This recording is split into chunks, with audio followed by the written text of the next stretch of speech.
கிருஷ்ணர் குந்தியிடம், துரியோதனனிடம் கர்ணன் இருப்பது முறையல்ல, பாண்டவர்களோடு சேர்ந்துவிடு என்று அழைத்துப்பார். அநேகமாக கர்ணன் அதற்கு இணங்க மாட்டான் என்றும் கிருஷ்ணர் கூறினார். காண்டவ வனத்தின் போது அர்ஜுனனை பகைத்து கொண்டு சென்ற பாம்பு ஒன்று கர்ணனிடம் வளர்ந்து வருகிறது. அந்த பாம்பை அஸ்திரமாக்கி கர்ணன் அர்ஜுனனை கொல்ல எண்ணியிருக்கிறான். நீ கர்ணனிடம் நாகாஸ்திரத்தை ஒரு முறைக்கு மேல் அர்ஜுனனை நோக்கி எய்தக்கூடாது என்று சத்தியம் வாங்கி கொண்டு திரும்பி வந்துவிடு என்றார். குந்தி கிருஷ்ணனிடம், கிருஷ்ணா, பல நாட்களுக்கு முன்னால் நீங்கள் இந்த உண்மையை கூறியிருந்தால் அப்போதே கர்ணனை பாண்டவர்கள் பக்கம் சேர்த்திருப்பேனே. இப்போது போர் நடக்க இருக்கும் நிலையில் திடீரென்று கர்ணனை துரியோதனனிடமிருந்து வர சொன்னால் கர்ணன் நன்றி மறந்துவிட்டு வருவானா என்று வருத்தத்துடன் கேட்டாள். இத்தனை நாட்களுக்கு பிறகு என் மகன் கர்ணனை கண்டுள்ளேன். ஆனால் நீங்கள் அவன் இறப்பதற்கு காரணமான செயலை என்னை செய்ய சொல்கிறீர்கள் என்று குந்தி கேட்டாள். இதை தவிர வேறு வழியில்லை என்று கிருஷ்ணர் குந்தியிடம் கூறினார். கர்ணனின் உயிர் போகாவிட்டால் உன் புதல்வர்கள் பாண்டவர்களின் 5 பேரின் உயிரை அவன் மாய்த்து விடுவான் என்று கிருஷ்ணர் கூறினார். பாண்டவர்களின் உயிர் உன்னிடம்தான் உள்ளது. அவர்கள் வெற்றி பெற வேண்டுமானால் நீ கர்ணனிடம் இந்த வரத்தை கேட்டுத்தான் ஆக வேண்டும். இது உன் கடமை என்று கிருஷ்ணர் கூறிவிட்டு விதுரர் மாளிகைக்கு சென்றார். கிருஷ்ணரின் வேண்டுகோளை மறுக்காமல் நிறைவேற்ற வேண்டும் என்று குந்தி நினைத்தாள். ஆனால் துரியோதனன் தூதராக வந்திருக்கும் கிருஷ்ணரை திரும்பி போக விடாமல் தடுத்து அவரை கொலை செய்வதற்கு சூழ்ச்சி செய்து கொண்டிருந்தான். அதற்காக மந்திர ஆலோசனை சபையை கூட்டினான். திருதராஷ்டிரன், கர்ணன், துரியோதனனுடைய சகோதரர்கள் மற்றும் அமைச்சர்கள் அனைவரும் மந்திர ஆலோசனை கூட்டத்தில் அங்கம் வகித்தனர். பாண்டவர்கள் இத்தனை காலம் வனவாசம் இருந்து வந்த பிறகு திடீரென்று நாட்டை கேட்பதற்கு காரணம் கிருஷ்ணர்தான். அவர்தான் அவர்களை தூண்டிவிட்டிருக்கிறார்.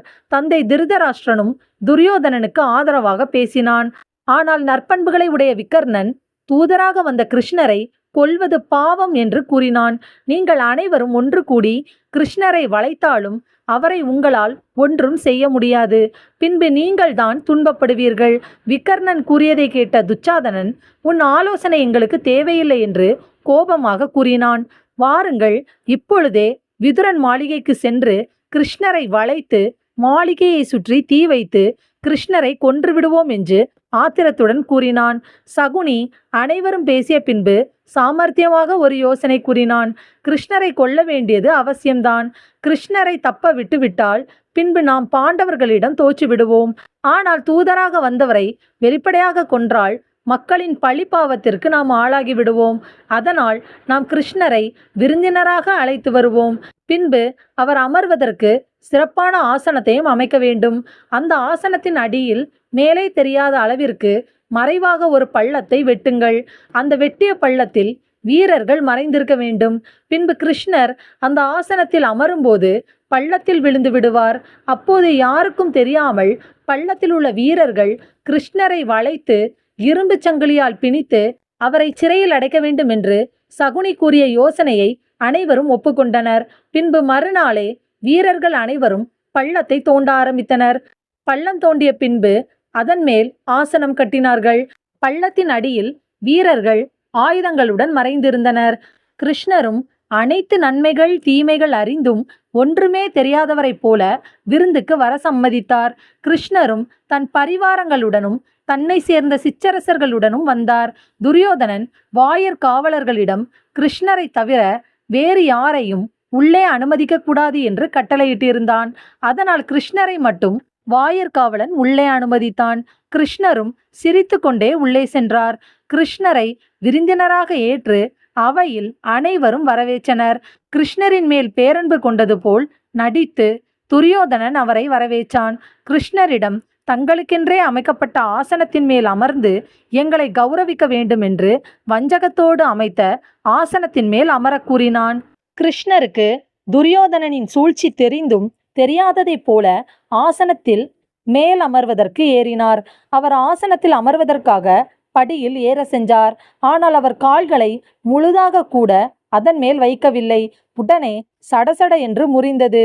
அடுத்த வினாடியில் பள்ளத்தை நோக்கி கீழே விழுகின்ற நேரத்தில் கிருஷ்ணர் உடனே தன்னை சமாளித்து கொண்டு விண்ணும் மண்ணும் திசைகளும் 14 புவனங்களும் அடங்காத தன் விஸ்வரூபத்தை மேற்கொண்டார். அப்போது பூமியும் ஆகாயமும் சில நிமிடங்கள் ஆடி போனது. கிருஷ்ணரின் திருவடிகள் கீழே பாதாளத்தை நோக்கி தாழ்ந்தன. அவருடைய தலை மேலே வான மண்டலத்தை துளைத்து கொண்டு போனது. பள்ளத்தின் அடியில் இருந்த வஞ்சக வீரர்கள் அந்த பரம்பொருளின் காலடியில் கிடந்து நசுங்கினர். கிருஷ்ணரின் விஸ்வரூப சக்தியை தாங்க முடியாமல் 14 புவனங்களிலும் பூகம்பம் ஏற்பட்டு நடுங்கி போனது. பின்பு கிருஷ்ணர் தன்னால் மற்ற உயிர்களுக்கு துன்பம் ஏற்படக்கூடாது என்று எண்ணி தன் சுய உருவை நீக்கி சிரித்து கொண்டே துரியோதனனுக்கு முன்னால் நின்றார்.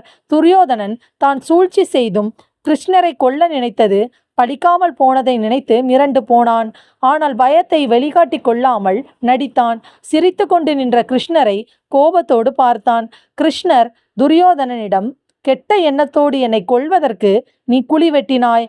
ஆனால் இதே குழிக்குள் உன்னையும் உன் குலத்தையும் புதைத்து நாசம் செய்ய என்னால் முடியும். ஆனால் நான் உங்களை கொல்லாமல் விடுகிறேன். உங்கள் குலத்தை வேருடன் அழித்து கொள்வதாக பாண்டவர்கள் சபதம் செய்திருக்கிறார்கள். அவர்களின் சபதம் நிறைவேற வேண்டுமென்று உங்களை இப்போது உயிருடன் விட்டு செல்கிறேன்.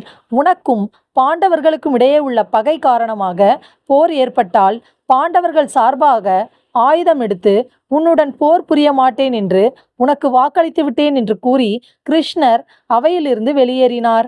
கிருஷ்ணர் அவையில் இருந்து வெளியே செல்லும் முன்பு கர்ணனை சைகை காட்டி தன்னுடன் சிறிது தொலைவு அழைத்து சென்றார். கிருஷ்ணர் அழைத்தவுடன் ஏதோ ஒரு சக்தி அழைத்தது போல கர்ணன் தன்னை அறியாமல் அவருடன் சென்றான். இருவரும் தனியாக வந்தவுடன் கிருஷ்ணர் கர்ணனை பார்த்து, கர்ணா, இப்போது நான் ஒரு ரகசியத்தை உன்னிடம் கூறப்போகிறேன். இதனை கேட்டு நீ மனம் கலங்கக்கூடாது என்று கூறினார். நீ குந்திக்கு பிறந்த முதல் மகன். பாண்டவர்கள் 5 பேரும் உனக்கு தம்பிமார்கள். துர்வாச முனிவர் உன் தாய் குந்திக்கு கொடுத்த வரத்தால் உன்னை சூரிய பகவானால் பெற்றாள். சிறிது காலத்தில் உண்மை என்ன என்று உனக்கே தெரிய வரும் என்று கூறினார். அதனால் நீ துரியோதனனிடமிருந்து விலகி பாண்டவர்கள் பக்கம் வந்துவிடு. அவ்வாறு நீ வந்தால் மூத்த மகனாகிய உனக்கு அரசாட்சி கிடைக்கும். நாட்டை ஆளும் அருமையான வாய்ப்பை இழந்துவிடாதே என்று கிருஷ்ணர் கூறினார். கர்ணன் கிருஷ்ணர் கூறியதை கேட்டு தனக்குள் யோசித்து கொண்டிருந்தான். பின்பு கர்ணன் கிருஷ்ணரிடம், கிருஷ்ணா, நன்றியை விட அரச பதவி எனக்கு பெரியதல்ல.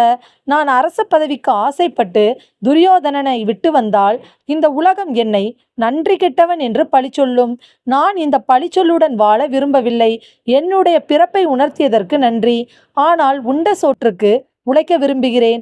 துரோகம் செய்ய நினைக்க விரும்பவில்லை. என்னை வற்புறுத்தாதீர்கள் என்று கூறிவிட்டான். கிருஷ்ணரும் கர்ணனுக்கு விடை கொடுத்து அனுப்பினார். கர்ணன் சென்றதும் அஸ்வத்தாமனை கிருஷ்ணர் அழைத்து வரச் செய்தார். அஸ்வத்தாமனை தனியாக அழைத்து செல்லாமல் அவைக்குள்ளேயே ஓரமாக மெல்லிய குரலில் உரையாடினார். கிருஷ்ணர் அஸ்வத்தாமனிடம், துரியோதனன் செய்வது அநியாயம் என்பது உனக்கே தெரியும். காட்டில் வசித்து வந்த பின்பு பாண்டவர்களுக்கு அவர்கள் நாட்டை ஒப்படைக்க வேண்டுமல்லவா? ஆனால் இப்போது ஏன் கொடுக்க மறுக்கிறார்கள்? அதனால் நீ அவர்களுக்கு போரில் துணையாக நிற்காதே. உன்னை படைத்தலைவனாக நிற்கச் சொன்னால் மாட்டேன் என்று சொல்லி மறுத்துவிடு. கௌரவர்கள் பக்கத்தில் நீ படைத்தலைவனாக நிற்க மறுத்துவிட்டால் பின் பாண்டவர்கள் வெற்றி பெறுவார்கள் என்று தந்திரமாக கூறிவிட்டு தம் கையில் இருந்த மோதிரத்தை வேண்டுமென்றே கீழே போடுகிறார். கிருஷ்ணருக்கு பதில் கூறுவதற்காக பேச ஆரம்பித்த போது அஸ்வத்தாமன் பதிலை கூறாமல் மோதிரத்தை எடுப்பதற்காக கீழே குனிந்தான். தன் தந்திரங்களை நினைத்து கிருஷ்ணர் சிரித்து கொண்டிருந்தார். கிருஷ்ணர் சிரித்து கொண்டிருப்பதையும் அஸ்வத்தாமன் கீழே குனிவதையும் அவையில் இருந்தவர்களும் துரியோதனனும் பார்த்தனர். அஸ்வத்தாமன் மோதிரத்தை எடுத்து கிருஷ்ணர் கையில் கொடுத்தபோது சூரியனை சுற்றி வளையம் இருப்பதாக கூறி அஸ்வத்தாமனை சூரியனை பார்க்க சொன்னார். அஸ்வத்தாமன் உடனே சூரியனை பார்த்தான். பின்பு கையில் இருந்த மோதிரத்தை கிருஷ்ணரிடம் கொடுத்தான். இதனை கண்ட அனைவரும் அஸ்வத்தாமன் கிருஷ்ணர் காலடியில் விழுந்து வணங்கி அவர் கை மேல் சூரியனை சாட்சியாக வைத்து ஏதோ சத்தியம் செய்கிறான் என்று தவறான அர்த்தத்தில் புரிந்து கொண்டார்கள்.